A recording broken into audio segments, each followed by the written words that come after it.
મકર સંક્રાંતિનો તહેવાર નજીક પણ ઘરાકીમાં સાવ મંદી। દિલીપભાઈ, આ મકર સંક્રાંતિનું પર્વ જ્યારે નજીક આવી રહ્યું છે તે કેવો છે ખરીદીનો ઉત્સાહ?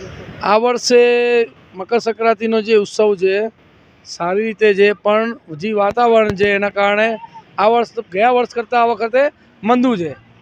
કેમ કે ઘણા સ્ટોલો થઈ ગયા છે। પહેલે સ્ટોલ ઓછા હતા, અત્યારે 100% સ્ટોલો વધી ગયા છે। બાકી છે પહેલાંના કરતાં ખૂબ ઓછી છે।